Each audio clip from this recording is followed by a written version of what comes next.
I can tell that sometimes in the middle, either in the middle of play or when she's in that kind of evening hour where she's just a little bit more extra bananas, sometimes she bites harder on my hand. I tried to, she seems to be activated by like high pitched noises. So even though my initial reaction is like, ow, I find that she thinks that that's even playing more. And that is definitely can be a problem. That's why with some dogs it works to make a yelping noise, and some dogs it makes it worse. So totally.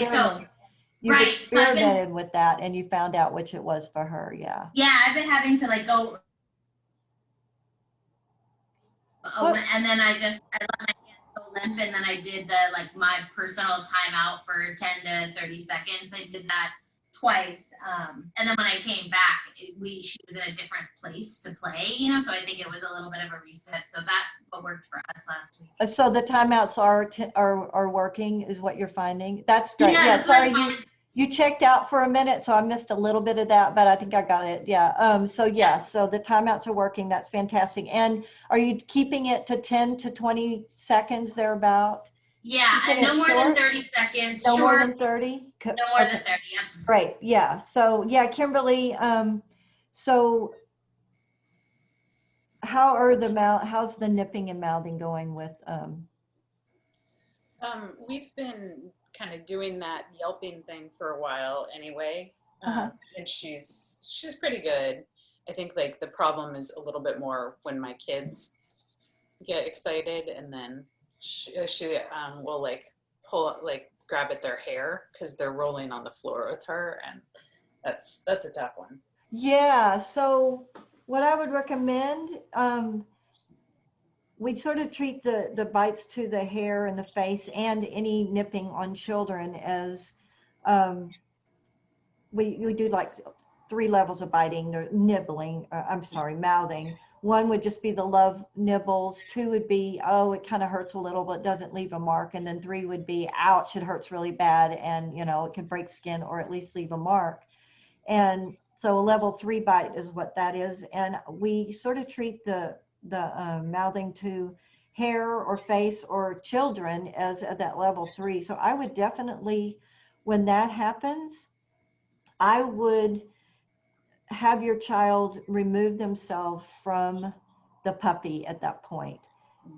Daisy needs to lose access to, your Hazel. Is it just Hazel, or is there another? There's another. Okay, I'll just use Hazel as an example. So when, say if Hazel's playing with your puppy and that happens, or any mouthing, on children actually, especially if it hurts, we should remove the puppy from them. And what that does is it's essentially punishing, but it's the only kind of punishment that generally positive reinforcement trainers use. And what that punishment is losing access to the reinforcement. And Hazel would be that reinforcement at that moment. So what we'd like to do is take Hazel away from Daisy for 10 to 30 seconds, and then come back and try again and see if if anything has changed. And if it happens again, repeat the process. And then if it happens again, then we would like to take the puppy and put the puppy into a timeout place for 10 to 30 seconds. So it's the same concept. We're taking the puppy away from its reinforcement, but when we take the puppy and put the puppy into a neutral space, not the crate, because we want only good feelings there, then we're essentially we're teaching them that when they do this behavior, they are no longer going to get access to their fun thing, which would be Hazel at that moment, or you, Kimberly, depending. So timeouts tend to work really well. As I spoke about in orientation, mouthing is perfectly normal, and it's controversial whether we humans can actually teach bite inhibition, meaning affect the pressure of the bite during this time. But one thing's for sure, whether we can or cannot teach it, we definitely have to manage it, because it is happening, and most likely it's going to eventually go away. Most puppies will, after they get out of the teething and move down the line and get older, probably 6 months, you're going to see it rates start to go down and then start to just completely go away. We need to manage it, and we need to keep them from hurting us. And also we just need to let them know that it's not cool and that we're fragile. So we need to treat it, and we need to make sure that we do let them know this, because we don't want to make it worse. So so I would work on doing some timeouts, Kimberly, for those things, just to keep everybody safe and happy. And because those puppy teeth are, whew, it's crazy how bad those little needles hurt. And I've read somewhere the reason that they're so sharp and needle-like is they communicate better. When you they communicate better to other puppies, and helps them teach each other bite inhibition and how to control their bite, because they are so sharp. But the good thing about them is they don't do tons of damage because they are so tiny. So that's the good news. Okay, so Tammy, can I ask a process question really quick? Yeah. When I'm rewarding Quinn for hanging out on the blanket and doing a good job, should I also use the clicker at that time, or is clicker? I wouldn't worry about that. That can actually, when they're chilling out like that, you can, but you might find that it can actually get them a little bit aroused out of their chill state. So I wouldn't worry about that. Just the delivery of the treat is perfectly fine under those circumstances. Yeah. Thank you. Yeah, and just some slow petting and reinforcement praise. Okay, so we're going to work on some sits. And if you've already been working on this, just bear with me. I'd like you to start from scratch, because there's a process, sort of a template, that we teach a lot of behaviors. So we like to start from the beginning, so you'll be set up with the process to go and work on other behaviors. We always like to start out without using the verbal, and we're going to add the verbal a little later down the line, when we are seeing the behavior look like what we want it to look like. So we hold off on the verbal. So we're just going to start out by using a lure. And what that means is we're just going to put a little piece of food in our hand, and we're going to put the food. A lure is basically using a piece of food or a treat to move a dog into a position that we want to move them into. That could be across the room, that could be into a sit, into a down. They follow the treat and go into the position that we want them, into the behavior that we want to do them. So we're going to take a treat, we're going to put it at their nose, and we're going to go up and back. And usually your puppy will follow that, and as they do it, automatically their bottom will hit the ground.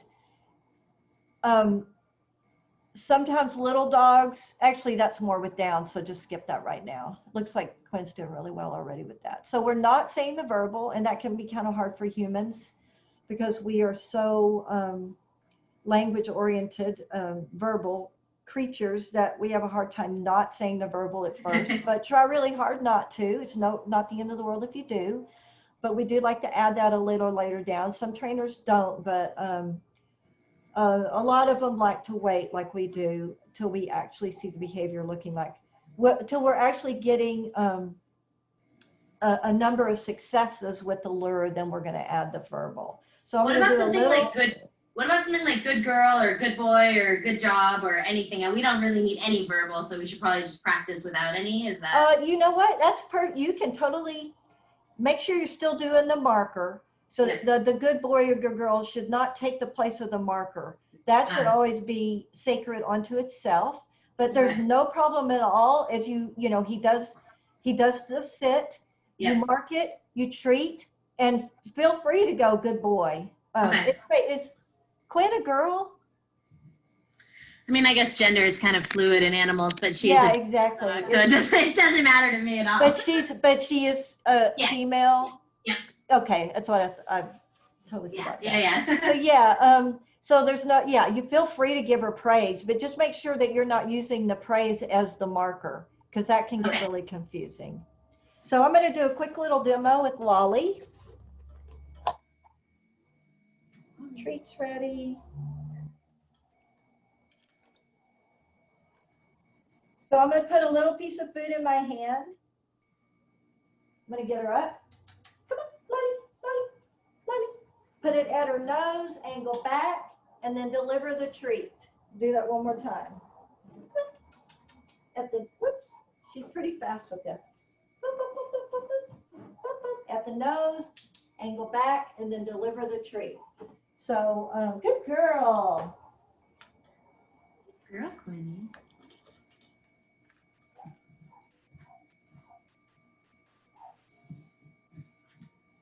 So let's start with Quinn. So let's see what you got. I know they're really good at offering the default set, so it's kind of hard to get them out of it.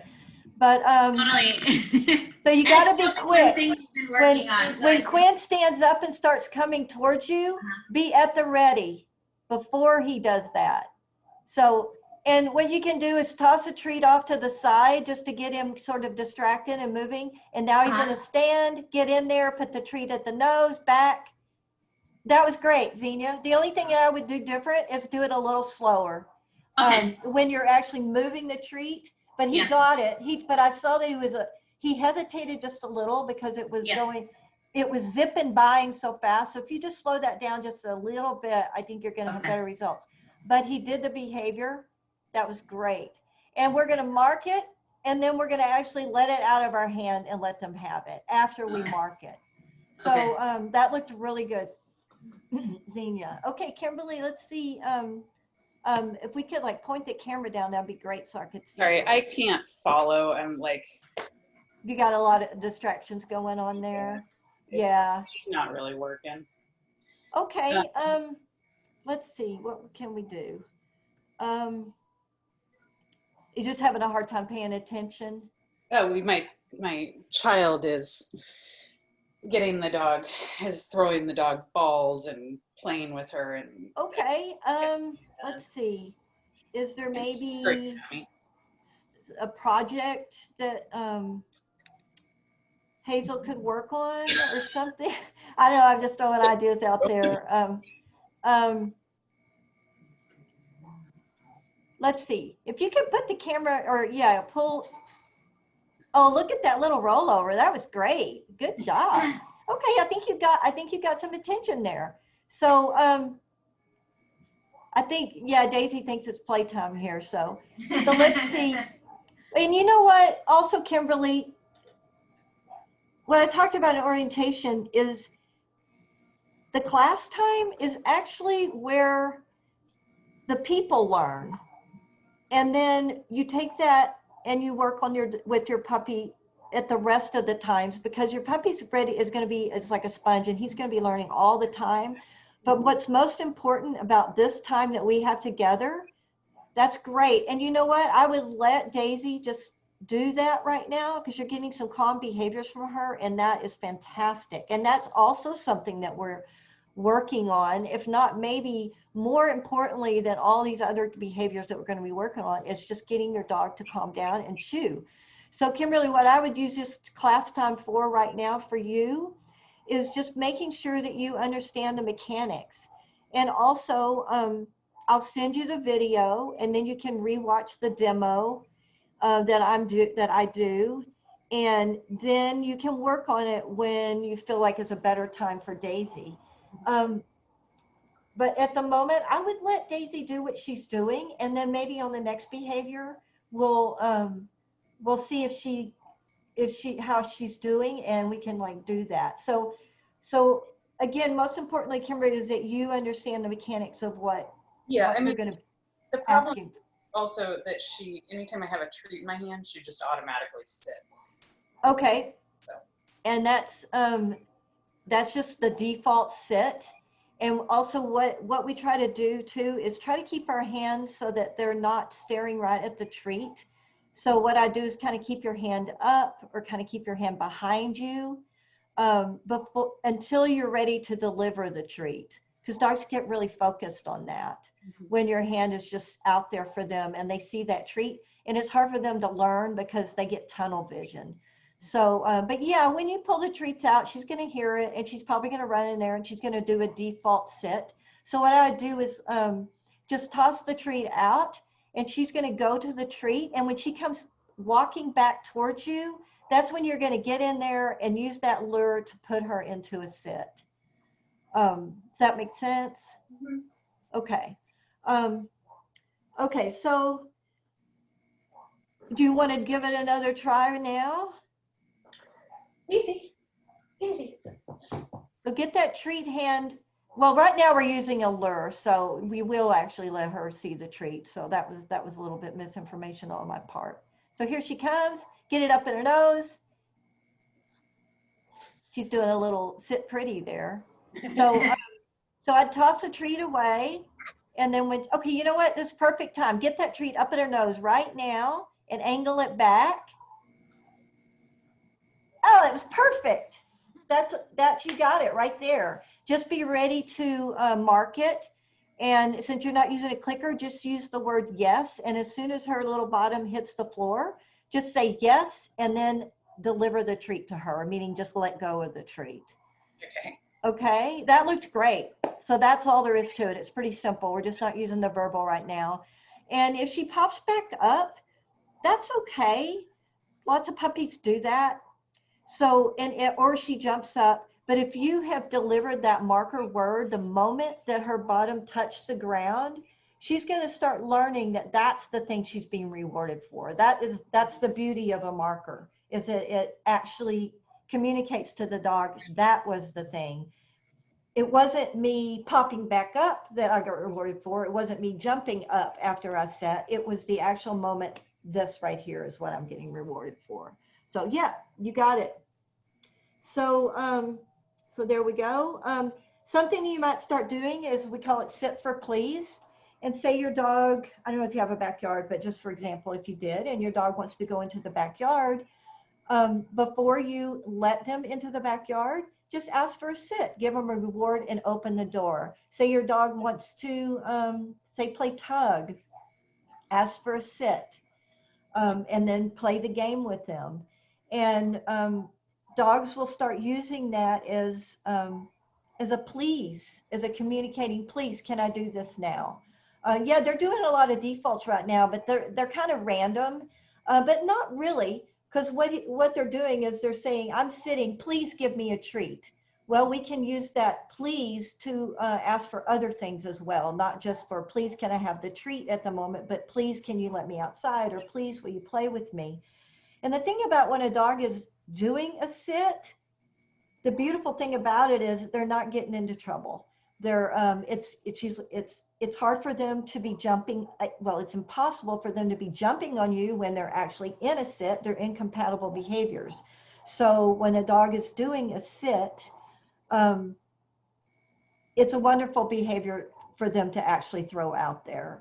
So sit for please is a great thing to develop. So next thing we're going to work on is leave it. The eventual goal and how this is going to look like in real life is your puppy's going to see something on the sidewalk that they want. Could be something dangerous, could be chicken bones, or could be cat poo, or it could be something you don't want the dog to have. And you're going to say, leave it. And the dog is going to, instead of going for the thing, they're going to turn towards you and they're going to give you their attention, because we have built in, through practice and repetition, the dog is going to turn towards you because they're going to be expecting something marvelous, a marvelous treat from you. And so some people, you've probably heard people using the leave it cue out in the world. And most of the time they usually bark it out really loud and stern. Leave it, that thing. And if the dog leaves it, it's probably because they were frightened, because it startled them, and which is kind of a punishment. And what that did was it kind of suppressed their behavior. Now, if there's something that could kill your dog, then I say do whatever you got to do to keep them from getting it. If that means screaming, I mean, honestly, do what you got to do. But we'd like to get it where when we deliver the leave it cue, we can say it in a happy tone. There's no need for us to bark it out, because it's actually a happy event for the dog. Because what they will learn is that when they leave that thing, they get something really amazing from us. Yes, leave it can save your life. Years ago, before I knew anything about training, my dog, who's not with me now, he passed on 3 years ago, um, he saw a wad of chicken bones on the ground, and before I could do anything about it, he had them in his mouth, and he actually clinically, I mean, all the way he choked. There was no air getting through there. He could not bark, he could not whimper, he could not do anything, and he just stood there with his eyes wide. And I could not do anything for him because he was actually an aggressive dog that could not be touched. It's a long story. He had a horrible past. And so I just stood there helpless, but my dog was a genius, and he threw himself down on the sidewalk on his side and performed the Heimlich maneuver to himself, and the chicken bones popped out. Now, that was unbelievable that he did that. And if he hadn't done that, he probably would have died. I probably still would have tried to have grabbed him and probably would have gotten bit severely trying to save him. But chances are, he was a huge dog. I would not have been able to do that, because trying to get something unstuck from the throat of a huge dog like that would be difficult to do. So leave it can save your dog's life. If I had known leave it, and he was a super smart dog, and I know that he would have responded well to that.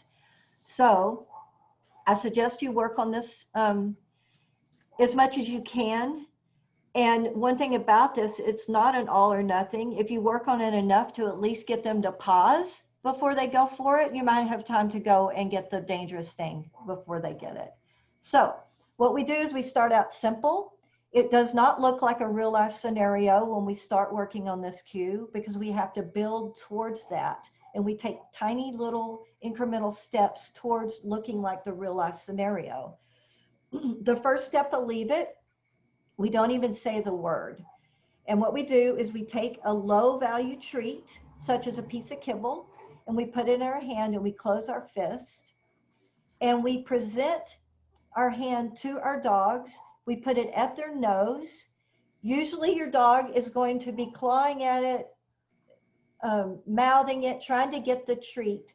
As soon as they stop and break contact, even for a split second, we're going to mark and deliver a treat from the other hand. And the treat that we do give them is going to be much more valuable than the treat that we've got in a leave it hand, because we want them to get used to, if I leave this thing, then I'm going to get something way better. So the way this usually works is it takes them a little while at first, and they're going to like claw it, smell it, try to get the treat, and then they're going to just go like, I don't know what else to do, and they're going to pull back, and that's when we're going to mark and treat them. Second time, less of that, faster to the break. Third time, usually they're starting to get the hang of it, at least by the fourth time. And then what you're going to find is you're going to present your hand, and they're not even going to go for it at all, because they're like, I'm on to you now, I get this. I once had a dog that I was working on this with, and he was so cute. When we were still in the, in step one of the leave it, I would present my hand, and he would hop backwards. He'd like, I am so leaving that. It was so adorable. Like, look how I'm leaving that. I'm so leaving that. I'm going the opposite direction. So I'm going to do a little demo. And again, just to remind you, I want you to use a lower value treat in the hand that you're going to ask for a leave it. And a higher value treat is going to be the reward from the other hand. And I don't want you to let them ever have the one in your hand. I like for you, when you're done with the exercise, just put it back in your pocket or your treat pouch. Eventually down the line, if you get a rock solid leave it, then you can start doing some things where you're asking them to leave a toy, and then eventually they will get the toy back. But until you've got a PhD leave it, I'd like for you not to let them have the leave it thing. So I'm going to do a little demo with Lolly.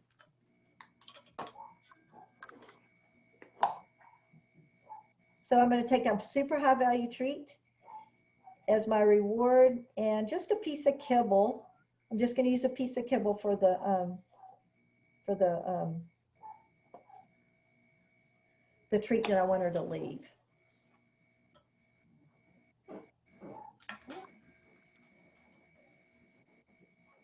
Get up a little closer. Come on. I'm not using the verbal at all right now.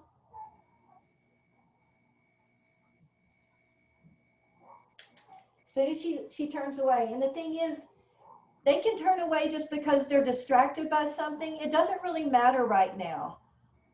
Just so they are actually leaving it and breaking contact. Good girl. One more time. So she's done this a few times. Good girl. Nicely done. I'm just going to give her a treat. There you go. Oops. Oops. There you go.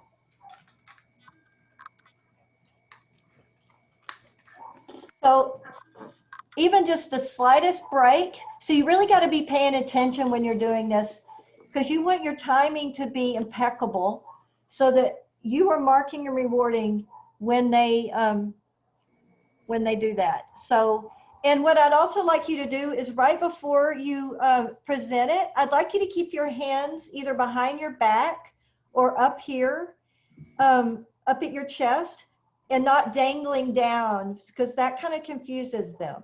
So then you'll present your hand to their nose. Oh, go ahead and mark and reward that, Xenia. That was a pretty quick break. But next time, Xenia, I'd actually just get a little closer in, so that Quinn doesn't have to jump at all. So get that right down in his face. Perfect. That was great. That was perfect. Good timing with that. So you can keep working on that, Xenia. I'm going to take a look over here at Kimberly and Daisy. Yeah. Good job, Kimberly. Good job. Just keep waiting her out, waiting her out. This is perfectly normal. This is normally how it goes right here. There it was. Perfect. Excellent timing there. So yeah, we just wait them out. And usually, like I said, what happens, they're like, why is this not working? Why am I not getting it? And they pull back to sort of, you can see the wheels turning. And eventually the wheels won't be turning because they're going to be, I got this now. I understand. And I bet you Daisy is going to do it a lot faster this time. Let's wait her out. There it was. Perfect. Good job, Kimberly. So yeah, you guys got this. Again, we're not using the leave it cue. And after you get, I don't know, maybe 5 or 6 successful leave it's, go ahead and put the cue in. And how I'd like for you to do that is I'm going to do another demo real quick. So now I'm going to do it with the cue. So I'm going to keep my hands up, and then I'm going to say the cue. Then I'm going to present my hand. I'm going to pause. And the reason we pause is we want to let them know what game we're playing so that they can kind of get ready for it. Leave it. Good girl. Good job, Mommy. Okay, so let's try a couple more, and let's try inserting the leave it cue. So again, we're just going to pause just to let them know what game we're playing, kind of get them all in the mood. Go ahead, Xenia. I'm gonna just do a little critiquing of you right now. Okay. No pressure. Leave it.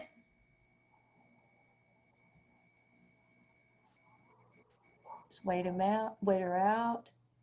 Wait her out. There it was. It's fine. That's just that little jump back. That's perfectly fine. Okay. So yeah, we just kind of have to be on our toes with this one, because their leave it might be so quick, and that's okay if they leave it and come back because we're marking it. So dogs are genius with that. Though they're going to learn that that's what it was they did, was that pullback is what they're getting rewarded for. So I'm going to move on over here to Kimberly and Daisy. So just go ahead and use the leave it cue. and pause.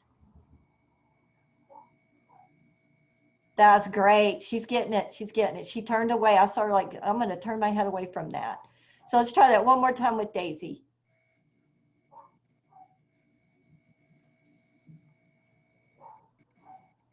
And I have to say, after she went over and chewed on her bone a little bit, it kind of chilled her out. And I'm going to talk about that in a second.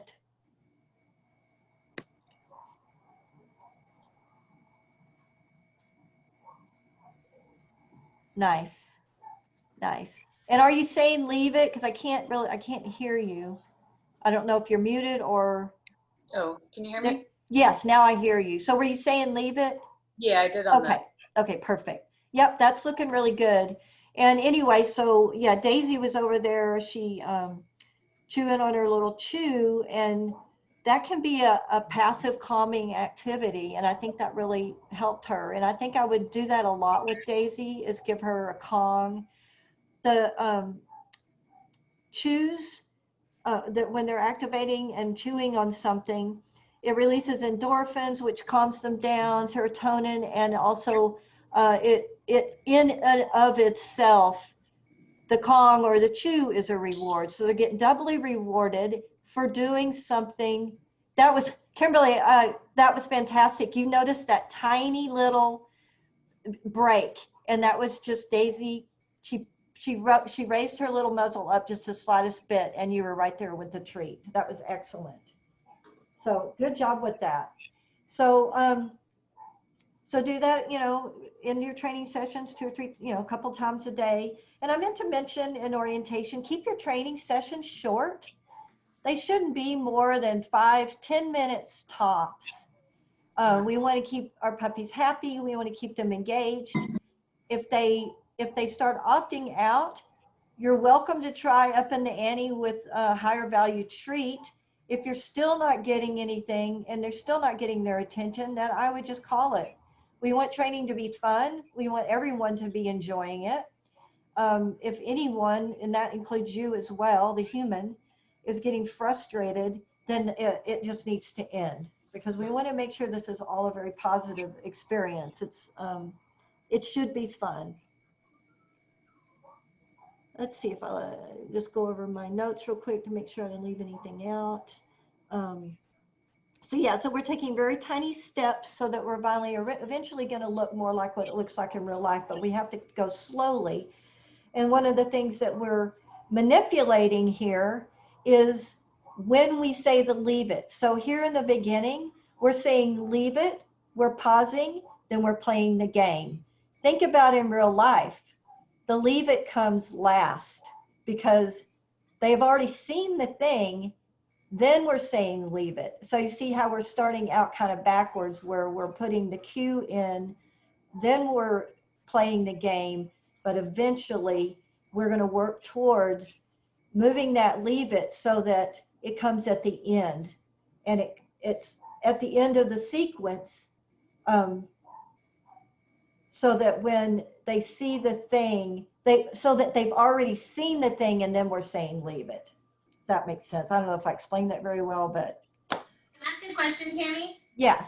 I've been working on leave it. We didn't start here, but started with trying to reward her for leaving things outside. Like, there's just a lot of foodstuffs and everything on the street around where I live. And so should I still be, or can I still be working on it out there? Thank you for that question. Thank you, because I actually forgot to add something before I moved on, and it's a hugely important thing. Do not use the cue leave it at all unless you're training leave it. And the reason for that is, if you're trying to use that in real life scenarios, you may be successful some of the time, but I bet you're going to be unsuccessful a lot of the time. And so what you're doing then is some people call it poisoning the cue, because they're going to start tuning it out. And so we have to practice success. That's something in training that I'm going to repeat that more than once. Practice is what we have to do, but we actually have to do practice success, not practice failure, because we get good at what we practice. So if Quinn is practicing not leaving it when you're saying it, then it's going to really set you back. And as a matter of fact, he can start tuning out the leave it cue, and then its whole thing will start to fall apart. So we have to make sure we're setting up scenarios, managing our situation to make him successful at leaving it, as opposed to taking a chance on using it when he might not be successful. Sure, he's going to fail a few times here and there in training, but it is a structured event that we're setting up, and we're managing things to make them as successful as possible. But if you start using it in real life scenarios at this point in time, you will not be able to manage things. And there's going to be a lot of times when he's not going to leave it.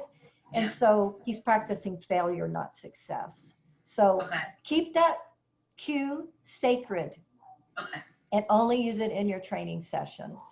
And then, is there something you would suggest? Like, I don't have much control of the outside environment. You know, I mean, we try to take walks on the same kinds of paths, but there's often, you know, people have dropped some sort of food, or yesterday she like found a half a burrito, or, you know, stuff like that. And that's tough. And so a couple of things. One, what I would suggest is always have something super high value with you. And when you see him, if he grabs something up you don't want him to have, and it's not always going to work, if it's not dangerous, meaning it's not something, well, even if it is, first thing I would do is take some of those high value treats and just scatter them right next to him and try to like get his attention on those treats. If that doesn't work and it's something dangerous, then I would do whatever you have to do to get it out of his mouth. I mean, I think that goes without saying. Another thing that you can do in the meantime while you're working on leave it is teach drop it. And that's very simple. When Quinn has something in his mouth, you can just practice with anything, like he's got a chew or a toy. Go up to him, put a treat right on his nose, like between his mouth and his nose, so he can smell it, and say, drop it. And what happens is he smells that treat and he'll want to grab the treat, and he can't hold on to both things at the same time. So you'll just be saying the drop it. You'll say the drop it as he's dropping it. Hopefully he'll drop it. And those two things will be paired. So what you can do is say the drop it, then put the treat on his nose, and then hopefully he'll drop it, and then he'll start eventually making that association between the two things. So there's a couple of things you can do. Scatter food for him, high value. Hopefully he'll redirect onto that, or in the meantime, teach him drop it. I've taught my Chihuahua drop it because we work a lot on her leave it, but it's still not quite there. So I've taught her drop it, and sometimes I can a lot of times now she will drop the thing when we're out and about that she's grabbed.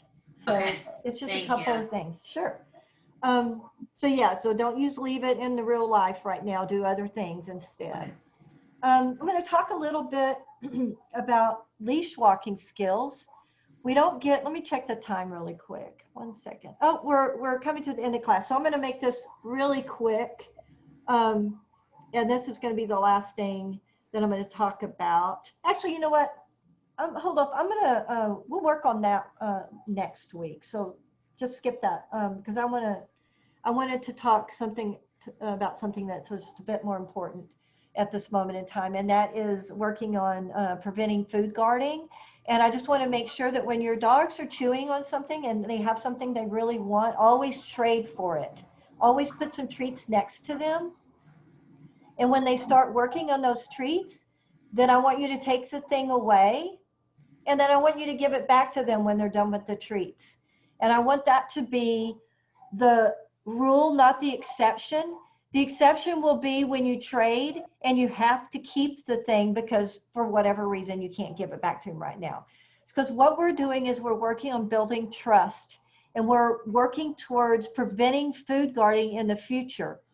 Food guarding is, resource guarding is something that unfortunately winds a lot of dogs up in shelters. And later down the line, when it's entrenched, it can be really, really hard. And a lot of shelters don't want to work with that problem, because at that point, when they've really got entrenched, and you're going to see aggression from the dogs. And I hate to say it, and it's very sad, but dogs get euthanized for that all the time. Right now, we can put a teensy tiny bit of work in and yield amazing results and prevent against food guarding. Later down the line, when if your dog has developed food guarding, we can put tons of work in, and if we're lucky, yield a little bit of result. So now's the time we work on prevention, so that we don't have a food guarding issue down the line, or even resource guarding, because it all plays in together. So always trade up for their chews, and then give the chew back to them. Essentially what we're doing is we're creating trust. And it does work. I had my little Chihuahua, one of them was a guarder. And so I practiced this over and over again with him. I would trade, and also something you can do while they're working on a chew, and something that they really value, is walk by and drop something else next to them and just keep walking. So what you're doing is you're building trust that you're not coming towards them to take their thing away. Mm-hmm. And eventually, they see you coming, and it's going to be, yay, this is good. Not only am I going to get treats, I'm going to get my thing back, except on the exception that you need to keep it. So we need to work on this now, so we don't have a problem later. Everybody guards, including humans. We lock our stuff up. We guard our things. We want to have it not be a problem with our dogs, because it can become a dangerous issue later on. Real quick, I just want to go over a few signs of food guarding that you might see. One is your dog takes the thing and runs away with it. That can be early signs of guarding, because they want to get away from you, so they know that you're not going to take it from them. So they'll run off with it. Another is they see you coming and they get still, and they clamp down on the thing harder. So you'll see them get still, and then they'll be hovering over it, and then they might look at you, but they'll look at you out of the corner of their eye instead of turning their whole head, so that they can keep track of their thing, but also keep track of you. And you're going to see the whites of their eyes. You're probably not going to see any of this stuff right now with your puppy, because this is a time we're trying to make sure that we don't get this stuff down the line. But sometimes we see some early signs, and one of those is taking the thing and running away. Another sign, of course, be the obvious one, would be growling. Let's see what else. Tightening the grip. But anyway, those are just some signs that you might want to be looking for. But chances are you're not going to see too much of that right now, and this is when we want to work on it. And another thing you can do is, when your dog is eating, go by, do a drive-by, and drop something really yummy in their bowl and keep walking. So again, what we're creating is a dog that gets happy when they see you coming, when they have something valuable. So we're creating trust. So I believe that'll be it for the day. So be sure and check your homework. And if you have any questions, feel free to get in contact with me. My phone number is in the emails that I sent out, and my email. And if you have any questions that I can help you with, just let me know. And check your homework. Hopefully, if you guys are able to access that. If you're having any problems with that, let me know. And what else? I might be sending out the invite, and then also asking for confirmation, like I did this last time, because we were having some issues, and I actually had someone miss a class because of not receiving an invitation. So now I'm just being extra careful that I make sure everyone gets it. And if I don't get a confirmation back, I'll probably be texting you. So I hope that's okay, because I just really don't want anyone to miss class because of something so, mundane and ridiculous as just not receiving an email. So on that note, I'll say goodbye, and I'll see you next week. Have a good week, you guys. Take care. Thank you.